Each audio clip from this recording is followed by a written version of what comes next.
So I'm going to be talking about the Affordable Care Act, and I'm not here to tell you that it's either the greatest thing ever or it's going to start the world turn spinning backwards. Like any complex policy issue, and given the class that you're taking, I think this is a good example of how the complexity can get in the way of understanding the facts and understanding what's really going on. And so, how many of you, if you think of your knowledge, understanding of the Affordable Care Act or Obamacare on a scale of 1 to 5, 1 being not very much, 5 being you want to trade places with me, how many of you would say you're a 1? Okay. And be honest. Okay. How many of 2? Okay.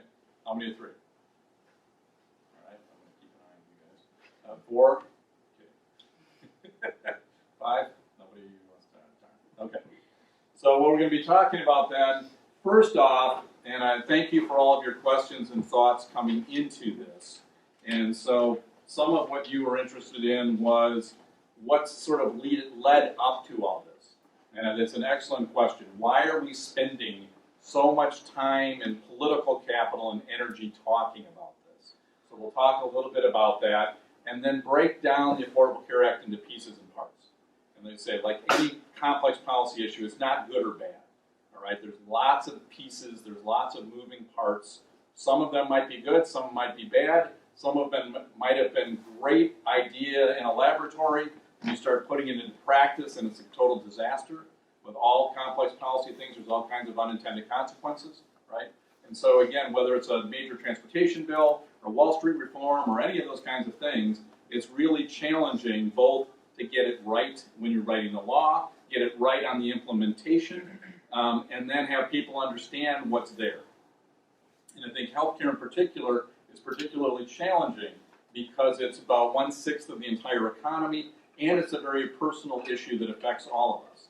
And so it becomes really a tough one to break through, and then you throw the politics on, and you can't ignore that, and the talking heads and how that's really influenced people's understanding or not. And actually, I'll talk a little bit about that and how our research has demonstrated exactly that. And that's one of the challenging things. And when we talk about the ACA, really break it down into 2 components. And if you remember nothing else from tonight, remember that the ACA is really 2 big pieces. One is the insurance component and trying to get people who were without health insurance coverage. And then the second is changes in how we actually provide the care. Very different things. And in my opinion, the first one is one we could do today if we wanted to. If we wanted to cover everybody with insurance, we could do it. We could set up a Medicare for all. We could do it tomorrow. Now, whether we should or not, and whether we do it the right way is a different question, but we know how to do it. The delivery system changes we don't know how to do. And we're trying to figure that out as a way to try to what's called the triple aim. Anyone ever heard of the triple aim in discussion on healthcare? So if you were to try to think about what are you trying to accomplish with reforming healthcare, what things might come to mind?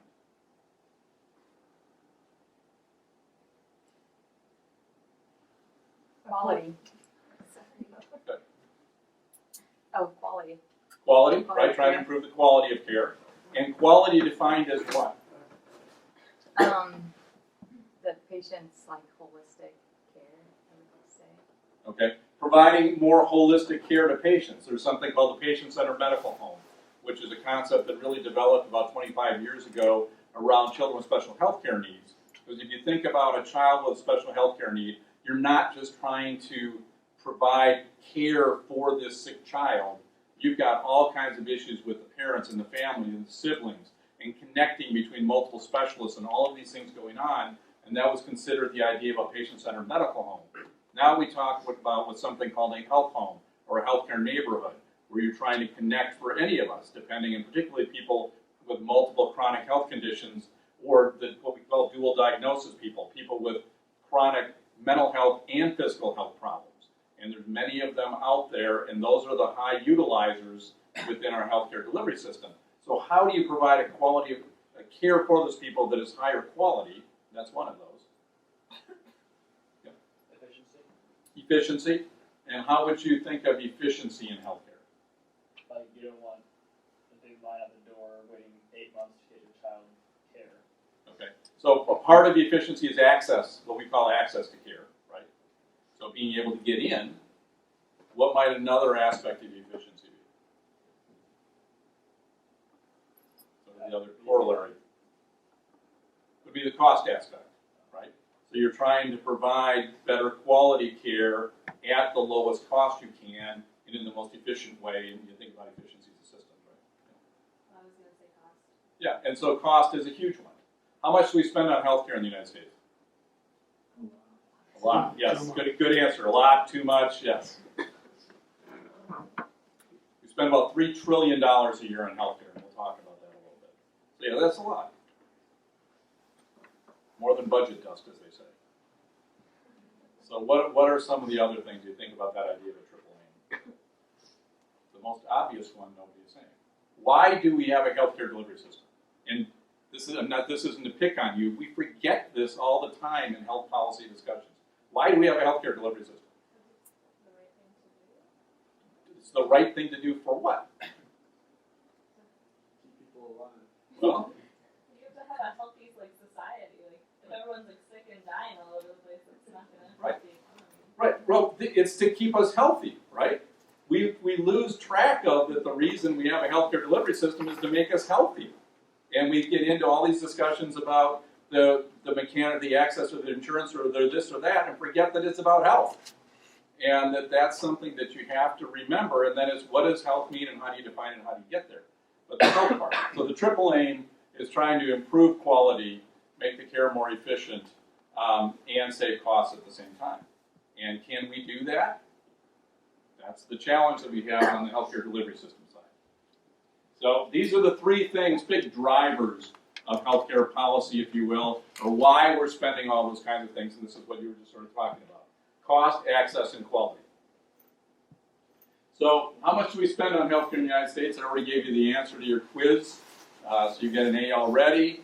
So it's C. So we spend about $3 trillion on healthcare, which breaks down to about $9,000 per person.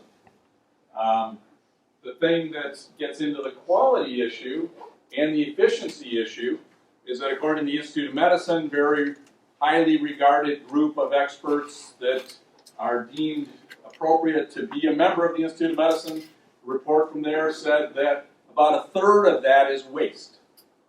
And it's sort of like, how do you define quality? How do you define waste in healthcare?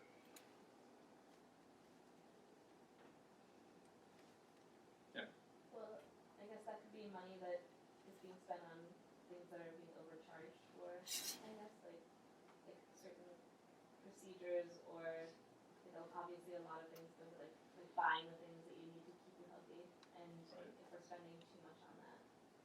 So spending too much on it, and what's too much? I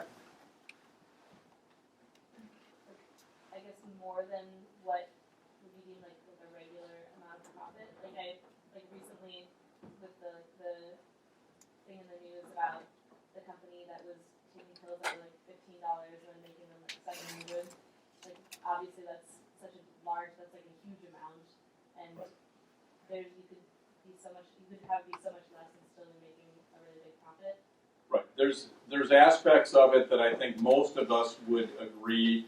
The example was recent articles that have come out about pharmaceutical companies that have just jacked up the price of certain drugs, and that's deemed inappropriate, and that would be considered wasteful. But if you're a shareholder in that company, which many retirement plans have many drug companies in their portfolios, and that's going to then raise the profit margin of that company, so their stock prices go up, which is what often happens, then it's not quite the same. But there are examples of that. The challenges are, and people often use end of life, for example, as we spend way too much on the last year of life. And that we spend something like, they'll say a third of all the healthcare dollars on last year of life, which true. But what's the problem with just, again, that simple argument? What's the assumption in that? That we shouldn't spend any money on people who are going to die soon. Well, it assumes, yes, that we shouldn't spend money, and you got into this whole discussion when, you may or may not recall, when the Affordable Care Act was trying to get passed as a law about pulling the plug on grandma, and that the Affordable Care Act was going to do that, and all these kinds of things. But the real problem is that assumes you knew it was the last person's year of life, right? You know, if it's great Aunt Millie and she's 97, and you want to keep her alive for the next 2 months because, you know, her great-granddaughter's wedding is coming up and everybody wants to be there, so they're taking her in and doing MRIs and doing all these things to keep her going. Most people say, okay, that's a little excessive. But if you've got a 30-year-old who was riding the motorcycle without a helmet and got a head injury, or you've got a 45-year-old who gets cancer, you don't know going into that that's necessarily their last year of life, or saying that we shouldn't pay for that societally. And so there are some challenges there in trying to do that. So you've all heard about how the United States spends way more than everybody else on healthcare. Back in 1980, the differential wasn't that great. Now it's huge. Does that matter? That we spend way more either as per person or as a proportion of our gross domestic product, which is really a proportion of our economy on healthcare. Does it matter? Why does it matter? Well, it could set a limit on essentially how much you could provide back to the people who need healthcare. Right. It limits what you can do, right? There's something that economists call opportunity cost. Any of you taking economics? Okay, yeah, familiar with that concept? So every dollar you spend here is a dollar you can't spend somewhere else. You know, whether it's on other aspects of healthcare or it would be on defense spending or environmental policy or whatever it might be. That's one aspect of that. The other is that we're in a global economy, right? And we're competing against companies in Japan and Germany and elsewhere. And if our healthcare costs are that much higher, and because most of our healthcare, their health insurance is through our employers, then their products become not as competitive because they have higher costs. So GM, for example, spends something like $1,500 of every car goes to the cost of the healthcare of the people that made the car. That doesn't mean we don't want to do that, but what it means is as long as our healthcare costs are so much higher than other places, it makes our cars less competitive with other people. We also have, because we are running it through GM, they're spending a lot of time and energy trying to figure out how to keep their healthcare costs down and keep their employees healthy rather than making better cars, which is really not probably what we want to do either. And then you can get into all these different discussions about the outcomes. We'll talk about that briefly.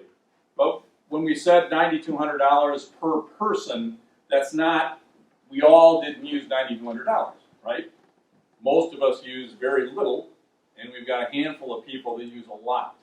And we don't often take that into account also when we're talking about these discussions about health policy or how to reduce healthcare costs. So we've got the top 1%, 1% of the highest utilizers of healthcare spend 27% of all of our healthcare dollars. Top 5%, 55%, and the top 10%, 69%. So for the first time, we're really starting to think about who are these people, how can we control those costs, and at the same time, is there room for improving the quality of the care and their person's health better than just throwing a bunch of money because it's not really done systematically or done in advance or done in that holistic kind of way. Does that make sense? And so, but again, do we know how to do this? No. We're trying to figure that out. And it's a big challenge. It's a big challenge all over the world. So again, prior to the ACA, we had about 50 million people who were without health insurance at any particular point in time. That number had been going up for decades because it's not that you had people that weren't working, but the way I describe it, you have people who are working at the wrong job. So you could have two people that are doing the exact same job, and one person gets health insurance and the other person doesn't. And it's not because of anything structural, it just happens to be the way that their employers decided to do or not. There's nothing that says in the United States that employers have to be able to provide health insurance. And so it really was much more random than that. Have any of you had to buy health insurance yet? Okay. So you're lucky. How much do you think it costs?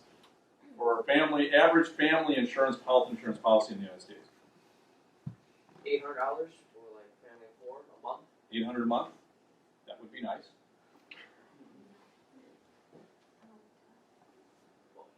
Yeah. Doesn't it also depend on like the deductibles and things like that, and premiums? Yeah, I'm just talking about what the average, you're right, it's all over the place, and I'll show you some data, even with the new plans on the health insurance marketplaces, it varies widely from state to state.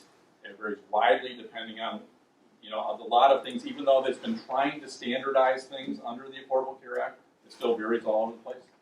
The average health insurance policy in the United States is $16,500 a year. And so, and then there's another 32 million people who we consider underinsured, meaning they've got what seems like decent insurance, but in the event of some sort of a catastrophic problem, they don't have enough insurance. And so what this is showing is that among those uninsured, 2/3 of them are making $50,000 a year or less. And so if you don't have $16,000 in disposable income when you're making $50,000 a year or less, but 80% of the uninsured are working people and their families. Again, these aren't people that aren't working and aren't trying necessarily. They just happen to be, like I say, working what I would call the wrong job. Yeah. How is underinsured defined? Is it your exposure to catastrophic costs, or what if you just had a very high deductible and lots of co-payments? Well, the big problem with that, is it easy to define underinsured, and it's not in advance. But one of the things in the United States that's different than anywhere else in the world is that a large proportion of people who go bankrupt in the United States go bankrupt because of healthcare costs. And it's because of that being underinsured. And many of those people think they have pretty good coverage until all of a sudden they have a car accident or they get cancer or they have a problem. And we'll talk about in a minute that the ACA is really designed for people, the insurance change part, who are in the individual and small business market. It doesn't have that much to do with people who have employer-based insurance. But for the person who goes down to the Farm Bureau office over on Mormon Trek Boulevard and buys a well-marked Blue Cross Blue Shield policy, those are the people that have had it bad in this current system leading up to the ACA. Because if you had a pre-existing condition, or you have a child that got sick, or you get cancer, you can get canceled, or your costs are going to go up so high that you can no longer afford it. Where an employer-based system, they're actually self-insured, they're not buying an insurance policy, so it's a whole different deal. Although they're being subsidized too. So there's also this sort of sense in the United States where those people on the government programs, Medicare and Medicaid and stuff. But then, if I get it through my private insurance, well, I've somehow earned it and I'm different. But employers in the United States get to write it off their taxes to the tune of about $350 billion a year. So we're all being subsidized by the government. And the whole government pays for about 2/3 of all healthcare costs in the United States. So it's not that there's something that's private versus public kind of stuff. It's all very much intertwined and intermingled. It's not, you can't separate them out that much. So in Iowa, prior to the ACA, there were about 300,000 people who were uninsured. We did a really good job in Iowa covering kids because we expanded the Children's Health Insurance Program in 1997 up to 300% of poverty, which was the maximum. So we only had 2 to 3% of kids that were uninsured. And we had one of the lower rates even among adults, which has always been a little surprising to me.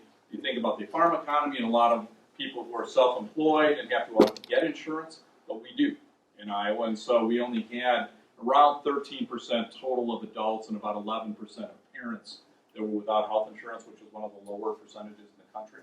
And they've gone down some, but we've also had one of the fewest numbers that have actually picked up insurance through the health insurance marketplace in Iowa, which is kind of interesting. Only about 13% of those that are deemed eligible have actually gone and bought. This is the private and subsidized insurance side of things. We've done a better job of picking up people on the Medicaid expansion. We'll talk about those two things. So the other thing you hear is we're spending all of that money, and you look at the national ranking. So we're number one in healthcare spending, and life expectancy, and all of these things will last. And you can look at this in all different kinds of ways, and everyone you cut them looks that way. Does this mean that our healthcare delivery system is bad? Yes. okay?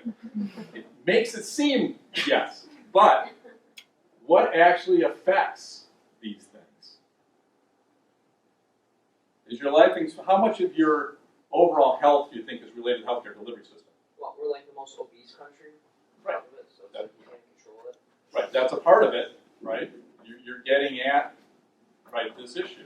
That our life expectancy is not that much related to the healthcare delivery system itself. It's in part, and you can tease this out about things that are healthcare delivery system related, and we still don't look very good. But you have to be a little bit more cautious in thinking about what are the things that actually affect our overall health, and the healthcare delivery system is only about 10% of it. And that gets at what I raised earlier, this idea about health versus healthcare. We get so wrapped up into this idea about the healthcare delivery part that we forget sometimes about what it's for. And that it should be about that it should be about making us healthy. And this is what when you think about it more broadly and all the things that make us healthy, what are some of the other things that make us healthy? You think about yourselves or your parents or anybody you know. Mental health care. Mental health care. But outside of the healthcare delivery system. And that is often thought of as outside the healthcare delivery system, unfortunately. Mental health is often thought of very different than physical health, which it should. Or water quality. Right, water quality, environmental issues. Our diets. Diet, absolutely. What do we all know we should be doing to stay healthy? Exercise. Exercise, right. Eat better. Behavioral stuff. What's the one thing we can't control? Our genetics, absolutely. So those are all the things that really affect mostly whether we're healthy or not. And then it's our connection to the healthcare delivery system, right? So when you think about that, this is, again, don't focus as much on whether these percentages are exact, although these are based on some studies and things. But it's just to more give you an idea, is it 51 or 43 or something like that.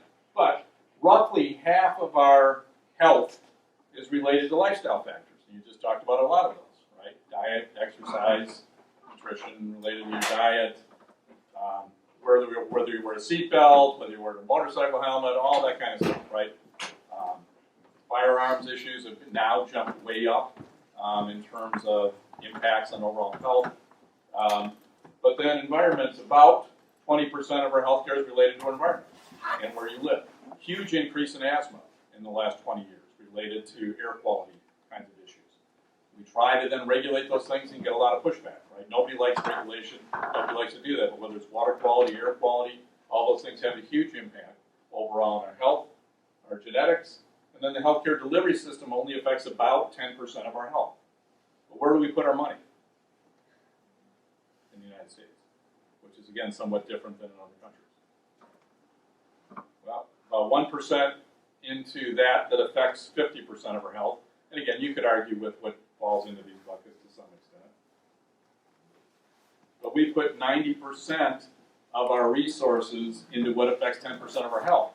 Because we don't think of healthcare in the same way.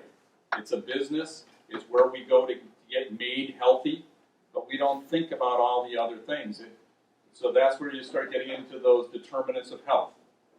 And these are the things that really affect whether we're healthy or not. And it's healthy from that whole spectrum of life, right? From pre-birth, if you will, all the way to death. And so early childhood development, we know those first 5 years of life are huge. If we don't get kids off to a good, healthy start, the impact later is devastating. And so education goes obviously along with that. Having a good job, having the self-esteem and everything comes with working and feeling productive and all those kinds of things. Food security, unbelievably big issue in the United States that you wouldn't think it should be. In studies we've done in Iowa, the proportion of people who are food insecure, meaning they don't always have enough food to put on the table, significantly high. And this idea of food deserts, which to be honest, I always thought, in Iowa, not a big deal. You go around Iowa, we've got one of the people at the Public Policy Center, that's the research she does, they're all over the place. There's many small towns, you can't get fresh fruits and vegetables. It's just not that available. Now, some people are commuting and get there, but they're all over the place. and especially at prices that people can afford. Healthcare services are a piece, but housing, huge part of the determinant of whether we're healthy or not. Income distribution, social exclusion, the whole idea of having a social network, is a huge aspect in terms of whether we're healthy, both physically healthy and mental health, a component of that. And then unemployment, job insecurity.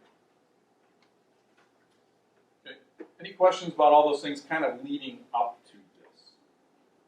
And something like food deserts, would that be a lifestyle factor or an environment factor? Does that fall into both, or? Yeah, where does the idea of food deserts fall into that first one? I think of it as actually something a little bit different, but I suppose you could think of it as the environment in which you live, on whether you have access to food, nutritious food that you can afford, because that can be a big issue. Anything else about that? Anything that you think I missed in terms of what are the things that make us healthier?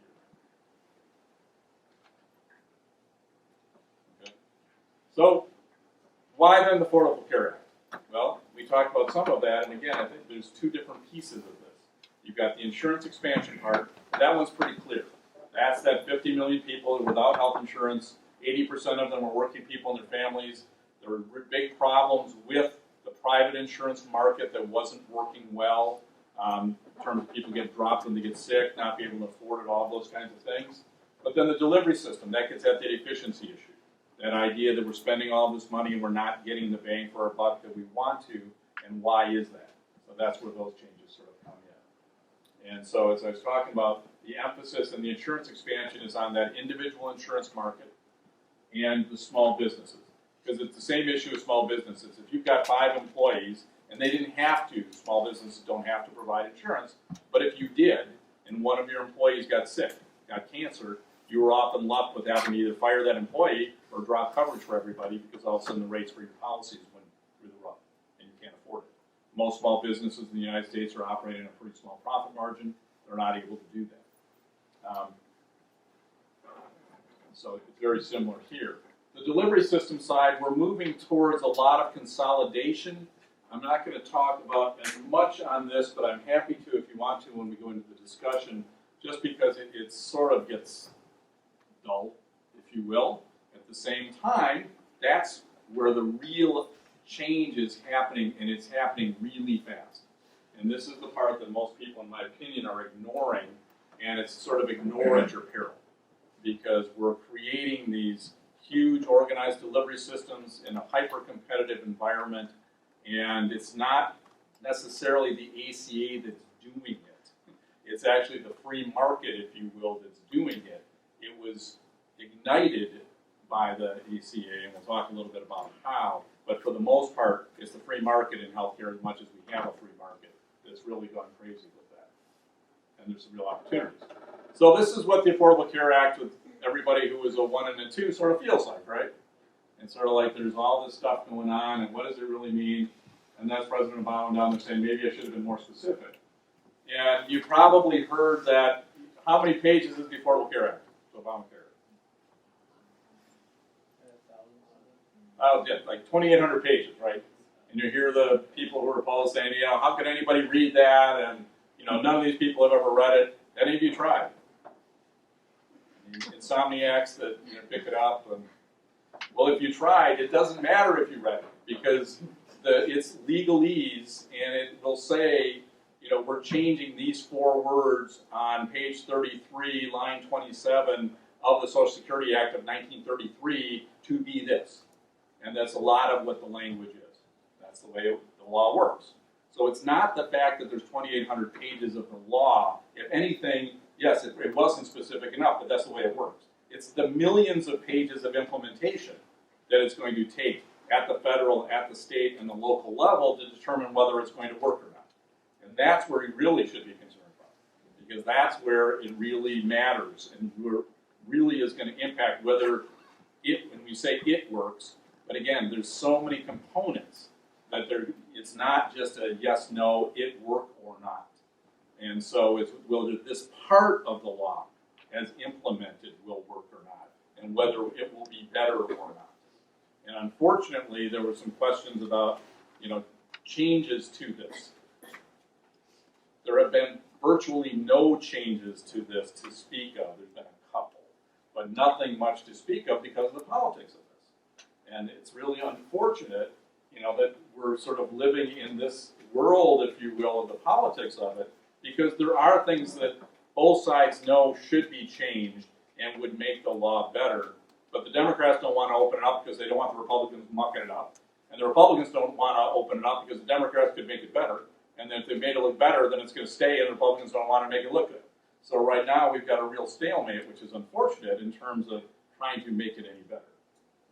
And just, some of you might have seen this, but just for those of you, again, who are the ones and twos. These government shutdowns have happened before. The last one was in 1996. But the debate on this one is particularly heated because people have such strong opinions about Obamacare. Interestingly, the polls show that most Americans say they don't like Obamacare, but they love what's in it when it all gets broken down. It's like the opposite of a McNugget. So it's interesting. And when there are complicated issues to study, most people just side with whoever they usually side with. So I decided to conduct an experiment today. We sent a camera crew out on the Hollywood Boulevard to ask people which they thought was better, the Affordable Care Act or Obamacare. Now, as you may know, Obamacare is just a nickname for the Affordable Care Act. They're the same thing. But lo and behold, we found people who did not know that, and that didn't stop them from weighing in on it. We're talking about health care today, and which plan do you support, Obamacare or the Affordable Care Act? The Affordable Care Act. And what is it about Obamacare that you do not like? I just think that there's a lot of holes in it, and it needs to be revamped. I think And you think hasn't been thought out. You think the Affordable Care Act is a better plan than Obamacare? Better, but I'm not happy with that either. What do you agree with, Obamacare or the Affordable Care Act? I'm more sort of towards the Affordable Care Act, but I'm also very sympathetic for people that don't have the ability to have proper medical insurance. So the Affordable Health Care Act is still a better option than Yes. Obamacare? Yes. And why do you not agree with the Affordable Care Act? Well, I think it's not really available for all. So the Affordable Care Act is more affordable than Obamacare? Just the name says it all. Right. You would agree with the Affordable Care Act? Absolutely. I think it's nice that everyone can afford it, and everyone should be able to afford it, but to force people to pay something and then doctors to make something, limiting their ability to do their job, that's kind of anti-American. Right. So Obamacare is un-American? I think it's kind of un-American to force people. What if they can't afford it? What if they want more coverage? And the Affordable Care Act is American? I think it's more American because it allows people to make their own choices on what they want and who they want to work with. Do you agree with the Affordable Care Act or Obamacare? The affordable. And why do you prefer the Affordable Care Act over Obamacare? I just don't agree with the whole Obamacare policy thing that's going on. I just don't agree with it. And do you believe that an informed citizenry is essential to a democracy? Yes. So you disagree with Obamacare? Yes, I do. Do you think insurance companies should be able to exclude people with pre-existing conditions? No. Do you agree that young people should be able to stay on their parents' plans until they are 26? They should be able to, yes. Do you agree that companies with 50 or more employees should provide health care? I do. And so by that logic, you would be for the Affordable Care Act? Yes. What plan do you support, Obamacare or the Affordable Care Act? The Affordable Care Act. And why do you support that over Obamacare? Do not like Obamacare. I don't like anything that has to be forced for everybody to buy. This is not good. Do you think Obamacare is socialist? Yes, I do. Do you think the Affordable Care Act is socialist? No. Do you believe that Obamacare will eventually lead to gun prohibition? Yes. Do you know that Obamacare and the Affordable Care Act are the same thing? No, they're not. Thanks, you made me look stupid. It's what we do. Okay, you did good. Oh, hey, look, there's the audience. Welcome, stupid people. You have a home here with me.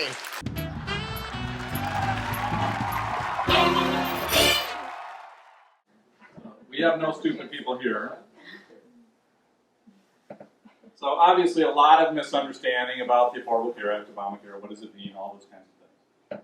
So hopefully, this gets in the way of us understanding what that is, and so our job here tonight is just to sort of tease out at least a few little nuggets so it makes some sense. And when we talk about the Affordable Care Act, it's really been talked about in many ways as this huge government takeover, right? And that the federal government is now taking over healthcare. But if you think about the way the approach they've taken, and this was one of the reasons it could get passed, we've been talking about healthcare reform in the United States since 1880. And every time it comes up, about every 15 to 20 years, it would get shot down. This was the first time this major of a healthcare reform measure came into place in this way. We'll talk about some of the others that did in terms of insurance coverage. But one of the reasons it was is that this was not a left-wing government takeover, if you will, in the sense of the level of government involvement. So if we want to talk about sort of the most government-involved type of system, it would be a national health system like they have National Health Service in England, where the buildings and the providers are all government-owned or government employees, and the insurance is all government-provided. Okay? As you move towards less government involvement, the Canadian system, where it's national health insurance, meaning at the provincial level, every province has their own type of insurance, like a Medicare for all, but for the most part, the providers are private. Then the Clinton plan, which did not get approved, was going to be an employer mandate. So the onus, if you will, on providing the insurance was on the employers rather than on the individuals. And so employers down to 6 or 7 employees were going to have to then provide health insurance to their employees and pay for it. Under the Affordable Care Act, the onus is on the individual, and it's an individual mandate. And this was actually first put forward by a conservative think tank back in the 70s, when they were worried at that time that there was going to be a government insurance program and a single payer system or something of that sort. So they proposed this type of an approach, which was subsidized private insurance as a way of keeping the government out of a lot of it and keeping the private insurance companies in play. And then what we've done is we've carved off basically the highest cost, highest risk people into government programs and have left the lower cost, lower risk people in the private sector. So you think about in the government programs, we'll talk about that in just a second. And so then if you start moving to even less government, there have been people that have talked about healthcare savings accounts, selling insurance across state lines, or just keeping it as it is, which again is about 2/3 already government funded. That's sort of the spectrum of things, if you will. That doesn't mean good, bad, indifferent, but just when you think about some of what you hear, just want to give you some grounding in that. Yeah, that doesn't make it good. There's some people that would say that it should be, way over here. And one of the reasons that the Clinton plan didn't happen from the politics of this, and there were some people that are interested in the political side of this, one of the big differences is that the way Congress handled the discussion this time was very, very different than during the Clinton era. During the Clinton time, there was something like 13 different healthcare proposals going through the Congress, and they were literally fighting with each other. You would have Charlie Rangel that was putting forward a national health service bill, and you'd have somebody else talking about a single payer, and somebody else talking about an employer mandate, and somebody talking about an individual mandate, and there was no way that they could come together. This time, Speaker Pelosi was able to wrangle better cohesiveness, if you will, in the House, so that there was only 3 different bills, and they literally represented 1 in the House and 1 in the Senate. And the Senate was the more conservative, if you will. When they went to what's called conference committee, for those of you who understand, when the House and the Senate disagree, they went together, they chose the Senate bill. The House was told that they were later going to be able to make some changes and make it a little bit more liberal, if you will. They never got that chance because once it got passed, nobody wanted to go back to this thing or touch it again. And so it ended up being more like the conservative Senate side of the bill of this. And that's one of the reasons this was able to get passed when in all the previous attempts at this recently in particular, it never had a chance. Again, that doesn't mean good, bad, indifferent. It's just how that kind of played out. So what we've done in the United States is different than most other countries, and there's some question about right to health care and all those kinds of things. And the care, again, is different than the insurance. So this is on the insurance side. What we've chosen in the United States is not to take a holistic approach, where virtually every other country in the world has said, we're going to look at how do we provide insurance to people as some sort of a social good. There's a lot of variation in how it's done. In the United States, we haven't done that. We didn't really have much insurance until World War II. And during World War II, there was a wage and price freeze on, and there were a shortage of adult male employees. And so to be able to attract and retain employees, businesses started offering health insurance as a benefit so that it would attract those employees. Then the government allowed businesses to write it off of their taxes to encourage more businesses to do it. Then the big change came in 1965 with Medicare and Medicaid. And what we've done is really looked at where are the biggest gaps. So what is Medicare? Who does Medicare cover? The elderly. People with disabilities. Right. It's primarily people over 65 and people with disabilities, not nursing homes. And it was never designed as comprehensive insurance.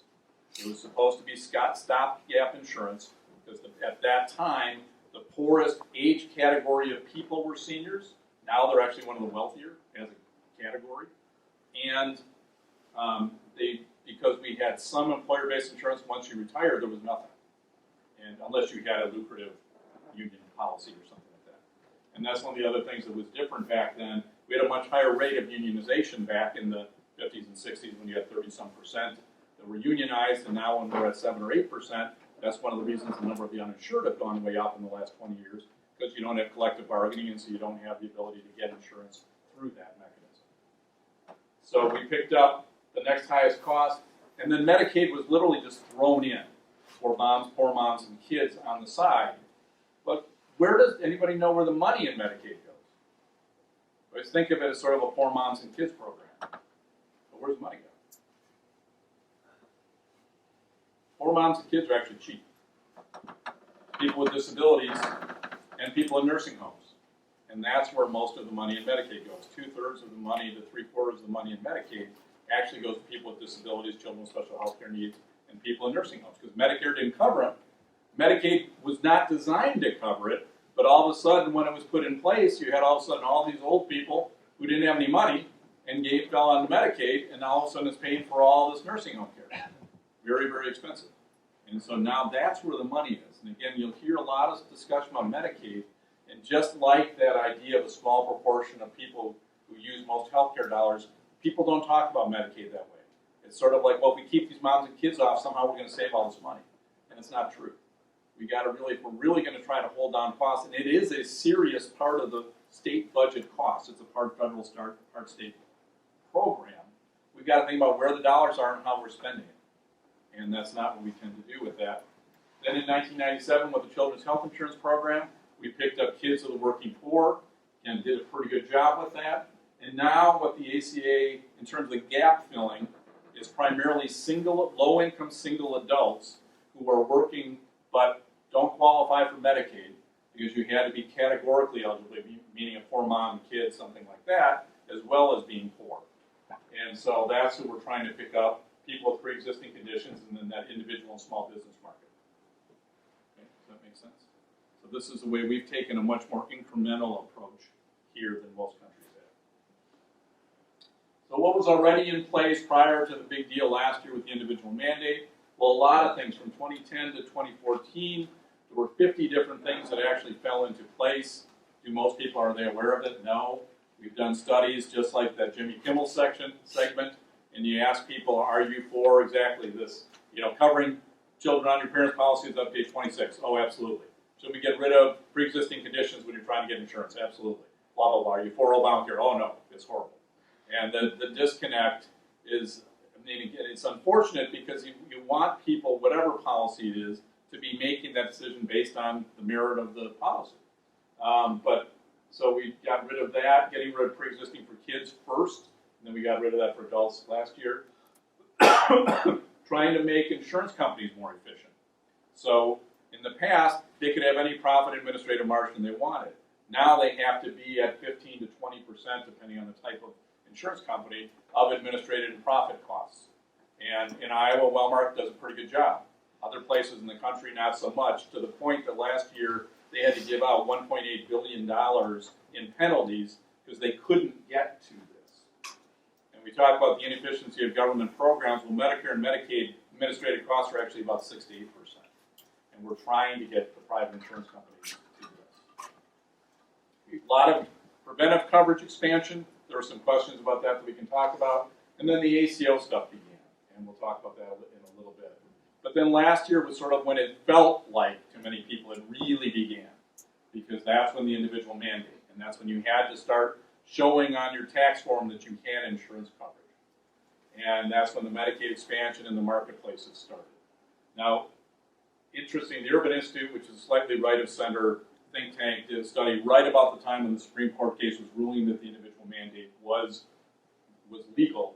They came out and said that the individual mandate actually only affects about 6% of the population in terms of people that were going to be made to get insurance that weren't going to have options otherwise. But why do you think this is such a big deal? And in my opinion, this is why people hate Obamacare. And it was touched on in that video too. I'd say, why do you all think? Why do you think there's such strong opposition in many places to it? Because people don't like having the government play such a large role in what they do as like a really personal, like people I think see health, their own health and their own like safety as like a really personal thing. They don't want the government saying like this is something you have to do. Right, it's that have to do for your health, right? We don't like that. That's just something that just rankles us, right? We don't want the government telling us that we have to do this. And so that's the thing. Even if it really doesn't even affect us, we still don't like the thought that that's happening, right? That's a big part of what I think the opposition to the Affordable Care Act is overall. And then the health insurance marketplace began for the private insurance and then the Medicaid expansion. So the marketplaces are where you go and any of you happen to go to the healthcare.gov site? You try to use it recently? There you go. And did you show them how you can walk through and just get some? Okay, you all did that. What did you think?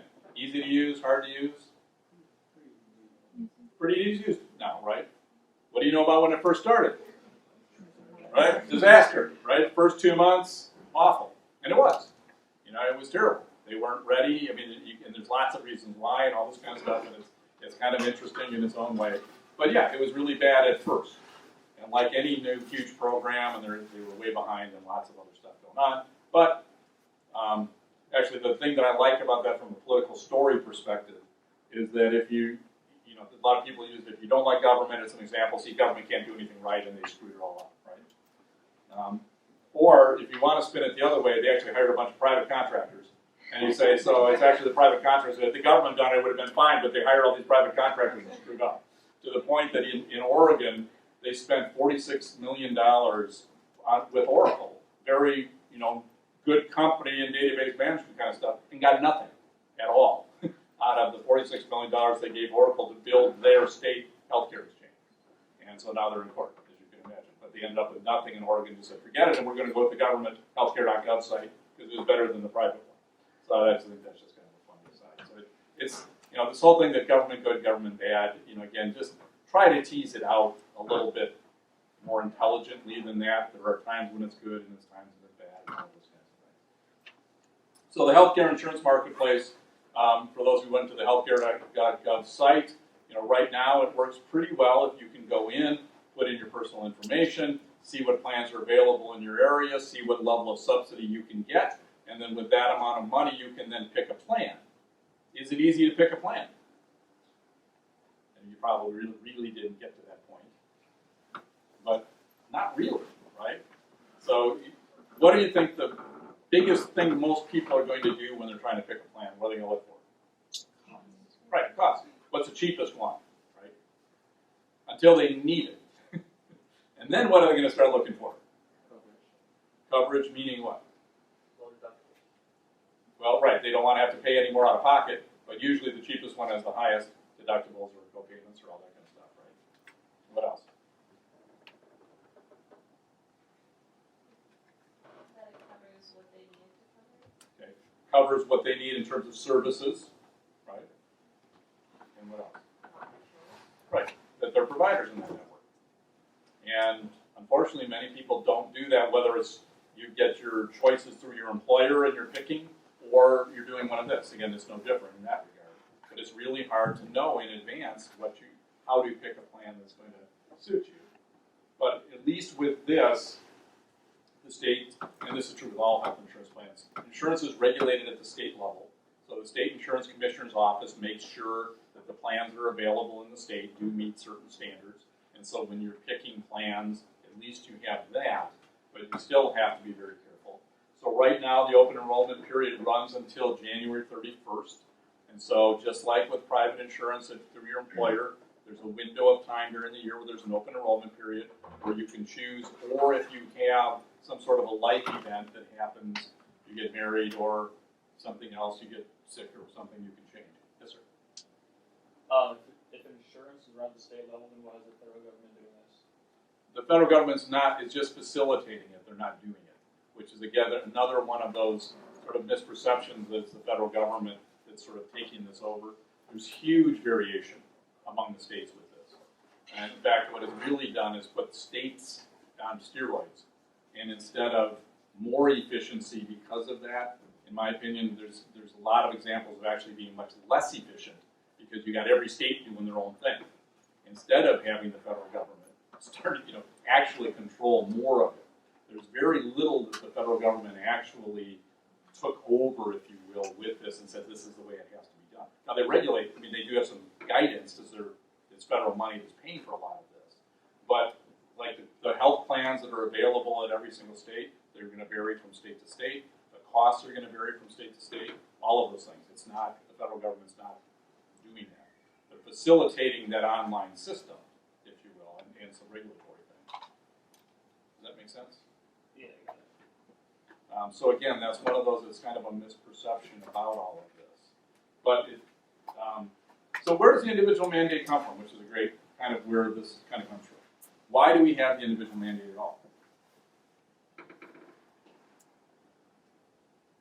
reduce the rate of uninsured. You think it would be to reduce the rate of uninsured, and it's a piece of that. But is it because the federal government wants to make everybody have insurance? Because the insurance companies, people just insure themselves in a hospital, and that insurance companies are just losing money. Right, exactly. It was the insurance companies when we wanted to have this quasi-private market and saying we're going to drive these people into private insurance with subsidies. The private insurance companies said, forget it. The only way we're going to play is if you make everybody get insurance. Because otherwise they're just going to have everybody who's sick buy insurance and the market can't work. And that's why the market wasn't working before. Because you had only sick people who were buying insurance when they needed it, and so that individual and small business market couldn't function. And so the individual mandate is actually a private sector free market aspect of this, if you will, that the insurance companies say we're only going to play in that market if you make everybody do it. And so everybody's been watching to see who's joining early on. Is it younger people? Is it healthier people? Or is it just sick people? Because if it is just sick people, then it can't work. And so it's sort of a mixed bag right now in terms of that. But the overall costs only went up about 8% from last year, which is actually pretty low nationally. But there's huge variation by state. And we'll talk about that. So actually right here. So the costs from last year only went up 7.5% on average, but huge variation. In these states, it went up over 20%, which the maximum, Oklahoma actually went up 36% on average. And this is for what they call their benchmark plan, which is what's called the silver level, the second lowest cost silver level plan, which is supposed to be most comparable to an employer-based plan, but went up 36%. But then you had these 4 states where actually went down as much as 13%. So again, you got to be really careful when you hear people talking about, oh, the costs don't work, or went way up, or went way down, or whatever, because of the state effect. It's just all over the place. And so what happens if you don't buy it? Well, penalties starting to go up. First couple of years, not so much. Now this year, if you don't, it's going to be 2.5% of your total income, or a maximum of the total yearly of this bronze plan, which means that on a per person basis, about $700 per person, or this much per child for a maximum of $2,000. It's getting close for many people to what it would actually cost just to buy the insurance. And that's the whole point, is that this is being used as a stick along with many carrots to try to get people to buy the insurance so that you do have a good risk pool so that the whole insurance thing can work. And then there are a bunch of exemptions, though. So that idea, well, poor people, they can't afford it, so they shouldn't have to. If you're in a state, for example, and there's a real weird dynamic going on with the Medicaid expansion. So states were given the opportunity to expand their low-income population up to 133% in their Medicaid program if they want, bring all those single adults. Many states chose not to. And the people who are under 100% of poverty because of the way the law was written aren't eligible for the subsidy. So you could be at 95% and you can't get the insurance on the marketplace because that's the way the law is written. Because they were expecting everybody would want the Medicaid expansion because the federal government was paying 100% of it up until for the first 4 years and 90% for the next few years after that. So again, that's one of those weird things when asking, well, what would people want to change? That would be an instant one. So there's different types of these private health insurance marketplaces across the country. Iowa has chosen to be what they call a partnership one. It's state regulated, but then we use the healthcare.gov site. It all has to cover all of these services. And there was a question about, should you cover only the basics or should you cover everything? And I'm going to throw that out there to you. What do you guys think? What do you think the advantages and disadvantages are? Yeah. Well, if you cover only the basics, then it will be less expensive because you don't have to cover as much. But if you only cover the basics, then that leaves people to have to, if the other things come up that aren't part of like that basic package, then they have to pay for it on their own, and that also is not good for people either. So then it's like a guessing game of whether or not you're going to have to pay for those extra things. Right, so you're trading off lower cost by only saying you can get what's called a catastrophic plan.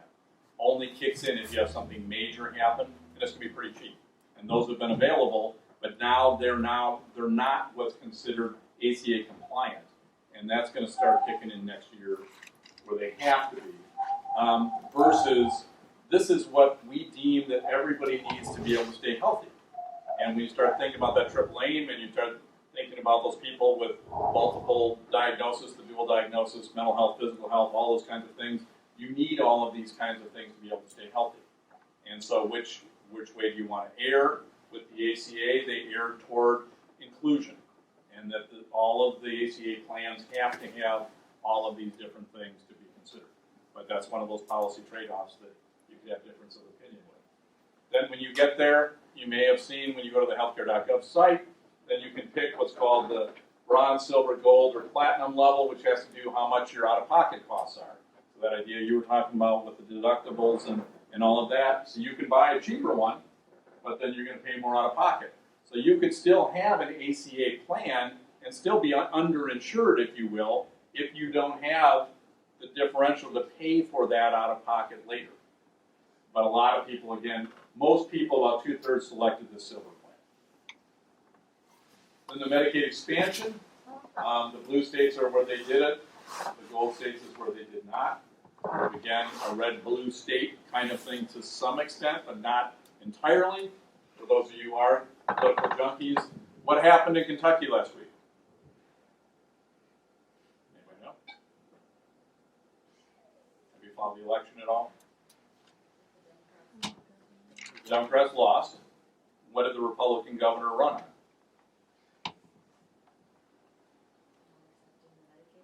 Right. Eliminating the Medicaid expansion and getting rid of the state exchange. The Medicaid expansion one, you could argue about that to some extent. The state exchange one, I think, is actually kind of funny because it's if they give up their state exchange, then they go to the federal healthcare.gov. So normally, the more conservative governor is going to be more states' rights and is not going to control that, right? But instead, because they don't want to have anything that smells of Obamacare, they're giving up what they normally want as their right and turning it over to the federal government. That part I just find a little humorous. But the Medicaid expansion part, in the future, it could be a big cost to the states. Right now, it's not. But the big problem, the big interesting things with that is, how are you going to take away, in Kentucky, as a result of their exchange and their Medicaid expansion, has dropped their uninsured rate to one of the lowest in the country. So now all of a sudden you're going to potentially take away all the insurance coverage from all those people. And so it's going to be very interesting to see how the politics of that plays out. And will there be support for that in a year or not? Again, not from a good or bad, but just from a political watching kind of perspective. So what has it done, meant enrollment-wise? After the first year, it actually beat expectations a little bit, which was surprising with the bad rollout in terms of what the estimates were, how many they were going to gain. By the second year, about 14 million in the Medicaid expansion, close to 12 million in the health insurance marketplace. Those aren't all new people. Some of that is shifting around. And there's a lot of discussion that businesses might start actually shifting their employees in great numbers. Only a few have thus far. Instead of right now they're self-insured and they're taking all the cost, is basically telling their employees, we're going to give you $1,000 a month or $800 a month, a fixed amount, and you go on to the health insurance marketplace and you buy your insurance yourself. And then they're going to actually have more control over what their costs are. It's more predictable, and they get out of the business of doing that. It'll be interesting to see if that actually happens. Why do most businesses provide health insurance in the United States even though they don't have to?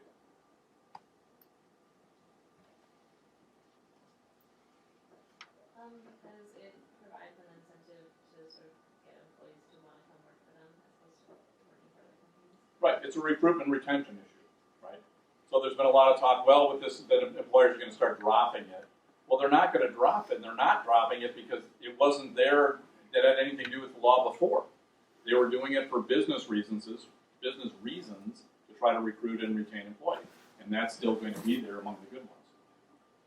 This is from the New York Times article last week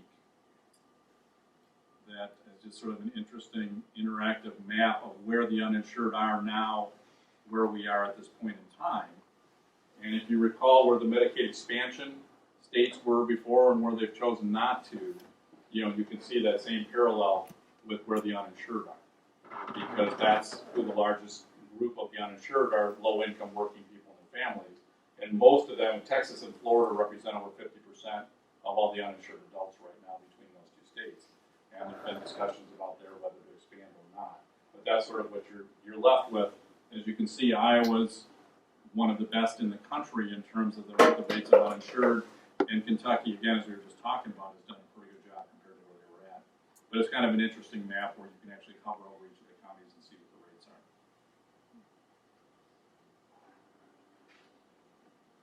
So in terms of the national enrollment, this is what the original expectations were, that they were going to pick up 13 million in public insurance and 24 million in the private insurance. The Medicaid expansion has exceeded the marketplace, though, at this point in terms of the enrollees. So what do we know about this at this point? So cost-wise, this is something that was actually very surprising to many, and myself included, because normally these government programs and the estimates of the costs are way off, and they're usually way low. So like when Medicare came on board, within the first couple of years, the cost of Medicare just blew past all of the estimates. This time they actually came in under what the expectations were by about 138 billion after the first year, and they're 5 billion less than projected, and 780 billion, 164 billion less than projected. And a lot of this was because of the types of plans that ended up being on the marketplace. So they had what were called narrow network plans that were cheaper, meaning that idea of choosing your doctor, that they limited who you could go to, and that's one of the ways they limit the cost of these, because they can negotiate rates with a certain group, and that way the cost of the plan is better. But it's fine if your doctor's in the network, then it works great. You get the best of both worlds, right? You get a cheaper product, and you can go to who you want to see. It's bad if you haven't thought about who you want to see, and then all of a sudden who you want to see is not in your network. So we don't know what's going to happen with that over time. And will this still reduce the deficit over the next 10 years? Right now, actually, all the estimates is that it's going to actually reduce the deficit because of what it does to Social Security, Medicare, and a lot of other things. There's a lot of cost shifting that goes on in this. Is that going to hold? Who knows? Projecting these kinds of things long term are very dangerous. So how do we measure success? So I'm just going to show you a few things that the Commonwealth Fund, which is a foundation out of New York, if you're looking for information on the Affordable Care Act that's unbiased and just very research evidence based, there's two places that I would suggest you go. One is the Commonwealth Fund. The other is Kaiser Family Foundation, KFF.org. They've got a lot of very good data, a lot of very good information about what's happening and whether it's not politicized. So how do we measure this? So they said they set these up before the ACA started. One was, are the marketplace fully functional by December 2013? Failed, right? They weren't. They were a mess. They improved over time, but initially they failed this one. What was interesting is then you had a handful of states that tried to take it on themselves, and it varied widely. Kentucky was actually one of the more successful that had statewide exchange. Oregon, the one I mentioned earlier, was a total disaster. And you had Minnesota that was sort of a mini disaster. Maryland, there's a variety of different ones. Then did people enroll? So yes, the estimates actually in that first year, and then I showed you in the second year, they went up again. So that actually did meet expectations even with the bad rollout. But the more important thing were more people uninsured, because it might have just been people with insurance that were shifting around, and it really didn't lower the number of uninsured, but it did. That showed you 50 million, depending on which number, 50 to 54. It went down by about 12 million in the first year. Right now, the current estimate of the number of uninsured in the United States is 30 million, and it's about 9% of the population, the lowest it's been in recorded history in the United States. So that part's good, but we still have close to 30 million people without health insurance. So this has not been a total success yet. It's not like it's solved the problem. And that next group of people is going to be really challenging to try to pick up. Is the quality of the insurance improving, meaning that issue of the underinsured? So-so. Don't really know. That's a work in progress. Are people using the insurance? Early evidence is yes, the people that are getting it are using it. Is healthcare cost being moderated by all of this? Well, from up to 2013, we had 5 years in a row where the cost of healthcare increase was less than 4%. Historical low going back 50 years. This year, we've started to see it in 2014 starting to tick up. Usually what the system does, it figures out how to game it, and then all of a sudden you can start figuring out how to go up. We'll see whether it's going to be a long-term trend. Hospitals did save $6 billion in uncompensated care. So this is that whole thing that even though the uninsured, and the whole reason for that individual mandate from a conservative perspective is that their costs roll on to everybody else, right? Those people are going to the hospital without insurance, somebody pays for it, and we're all paying for it. And so the idea everybody should pull their weight and that kind of thing, that's where that comes from. And so hospitals save $6 billion in uncompensated care because they're getting paid by people who have either Medicaid expansion insurance or private insurance through the exchange. Is the quality improving? Don't really know yet in terms of the care. And then my report card is the Accountable Care Organization development, helping to meet the triple aim. And this, to me, is a really big unknown. Anybody have heard of Unity Point in Iowa? Ever seen the ads? Anybody heard of the University Alliance? Maybe. So those are the two big dominant delivery systems that are forming in the state and are competing against each other all over the place. In Cedar Rapids, you got St. Luke's and Mercy Hospital literally across the street from each other, and they're competing against each other to try to get more people into their accountable care organization and get people to come to them. And then you have a lot of duplication of services because of that and a lot of potential inefficiencies. And you get into some things that there's some positive about the competition, and there's also some real negatives. And so it's kind of a real big wait and see. In Iowa, we had our Medicaid expansion, what's called the Health and Wellness Plan. Now it's being changed, you may be hearing about, to managed care on January 1st. Huge issue because we're turning a switch on one day everybody with disabilities, everybody in nursing homes, all of those people are now going to be moving into managed care. And it's happened very, very fast. And so there's a lot of concern in terms of what that's going to mean. The delivery system changes again with these ACOs. This is a way of the delivery system coalescing and then competing with each other around this idea of either shared savings or putting them actually at risk to hold down the costs and improve the quality of care. And this is a really big change. So what does it mean for you? You're going to have more options than you would have had before, and people in your age group and for the next 5 to 10 years are probably one of the biggest groups that have gained through all of this. So you can stay on your parents' policies up to age 26, and then when you get your first job, if it doesn't have good benefits, you now have more options than you would have before. If you're going to stay with a Medicaid expansion and you're lower income, then you'll be able to get on that while you get started and get going in life. If you're modest income, you'll be able to buy insurance off of the health insurance marketplace in any state and get it subsidized to be able to get private insurance. And so for people your age in particular, I think the way the insurance coverage side of things has worked out. There's also something called a catastrophic plan for people under the age of 30, which is that idea that I can get a cheap plan that's going to be low cost, but have a big deductible. So you're really taking a chance that it's going to keep my costs down, but if you have something that happens, it could be literally thousands of dollars before your insurance kicks in. And if you're yep, they're in the exchange, only if you're under age 30, and not if there's another exclusion in there. Yeah, you have to wear a helmet when you're on a motorcycle. But other than that, that is something that's available if you want to take that chance. Okay, I'm going to stop there, and I've got a few other things that I'll just leave for you that you can see. That this is something that actually came out yesterday from the Kaiser Family Foundation about 5 things young adults should know about health insurance, and basically just review all the things we just talked about.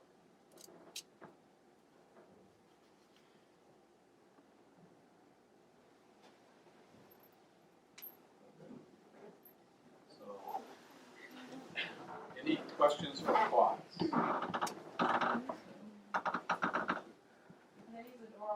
Thank you. We'll tell him that when we get him.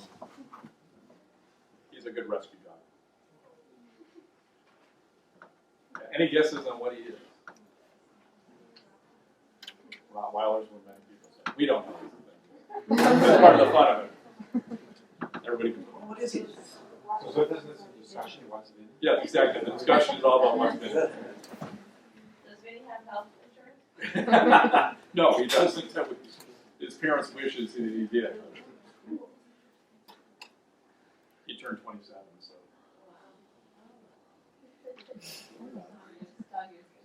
Yeah, no idea. He's not a 30-year-old dog. Questions? I guess I know like when it was like being voted on, like the doctor's payment, like their salaries was a big issue. How much has it affected doctor's salary? Not at all. The ACA has absolutely nothing to do with doctor salaries.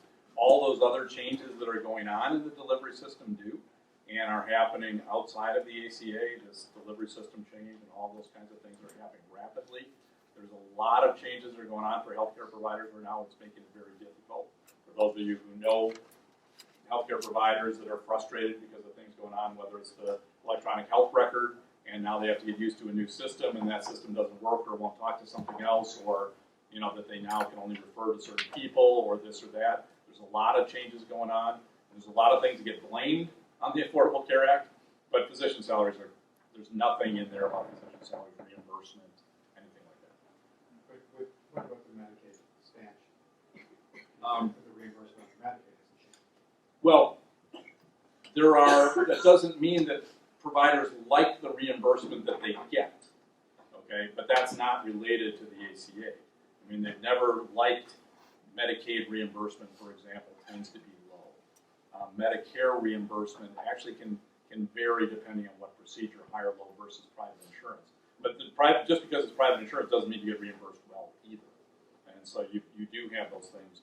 with the Medicaid expansion, you do have more people now that are covered with insurance that may not pay what they want, but those are people that are coming in before who may not have had anything.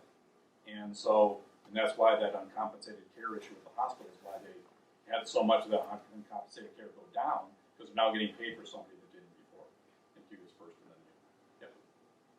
Oh, that was my question, more or less, relating, like if the ACA had an effect on some of those changes, even if it was like indirect.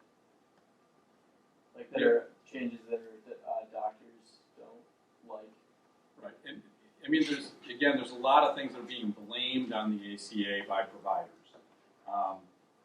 The electronic health record issue is something that was coming anyways, but is a really big deal, and because that's something that you use, in my role, my dentist role when I see patients. My electronic health record, if that's not working right, that's extremely frustrating and leads to bad quality of care. The Affordable Care Act actually had a lot of money to give places to try to improve their electronic health records or have them have one, so that now you can try to develop what are called health information networks, and Iowa has one statewide, so that providers can talk to each other, which before they can't electronically. So if I have a patient that I've diagnosed with high blood pressure, we do blood pressure screenings periodically on these patients. The goal is that I can then send that electronically to that person's primary care provider. Or you have an MRI done somewhere, and traditionally you go to then another doctor and they can't get that MRI, it's too much hassle, they just take another one. And so there's a lot of connectivity that ultimately should improve things, but right now is a frustration.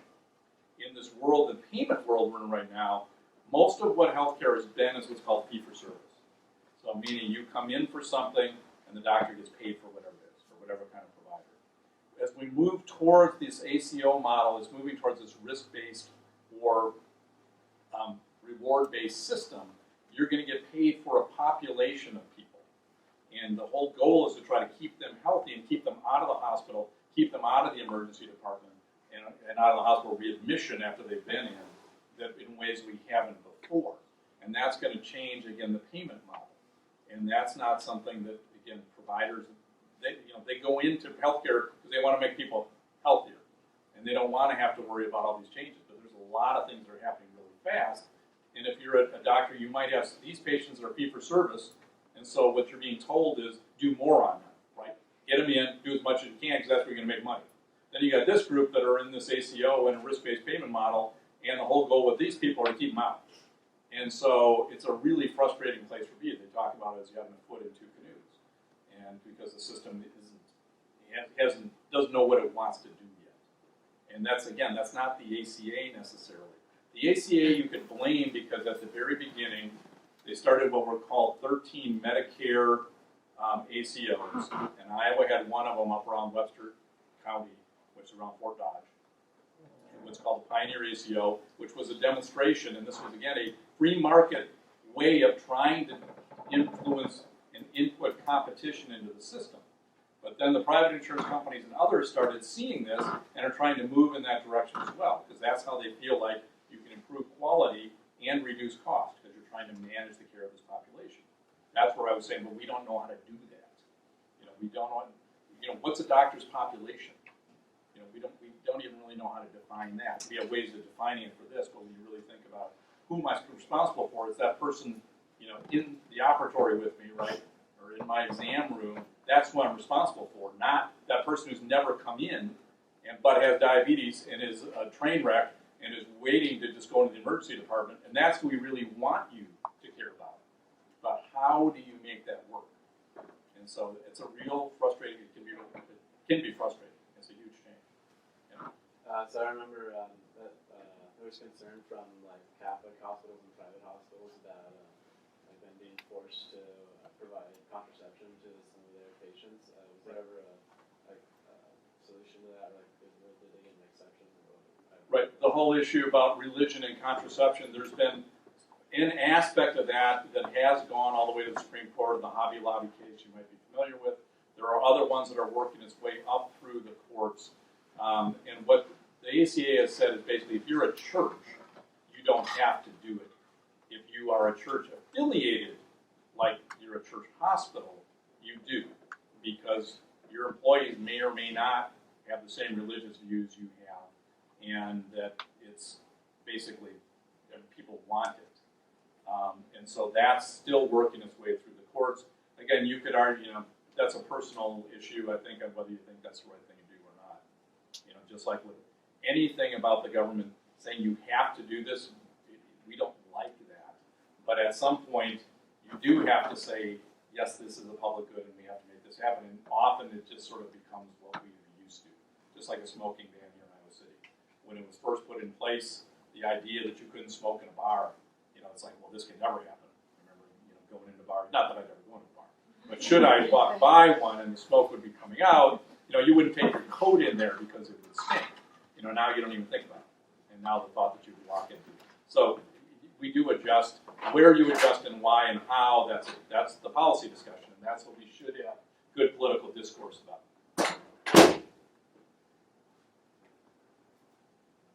Anybody think, what do you think the big issues are moving forward from here?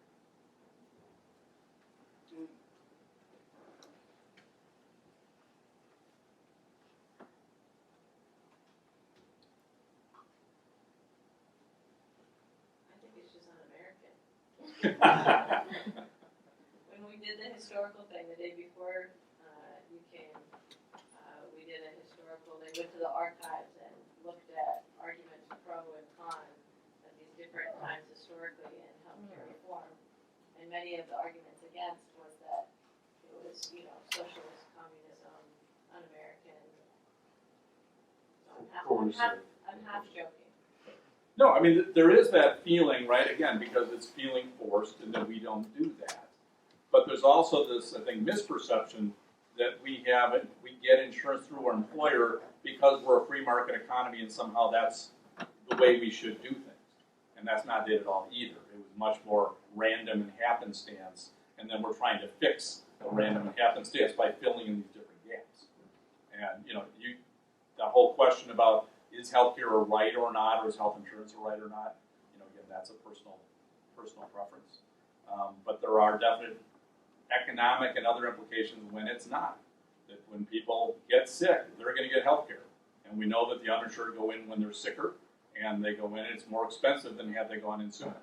And so we all end up paying for that. And so it isn't a zero sum that we can do this and get away with nothing either. And we just have to decide to get a policy how to balance those things. Okay. Thank you very much. Been very attentive.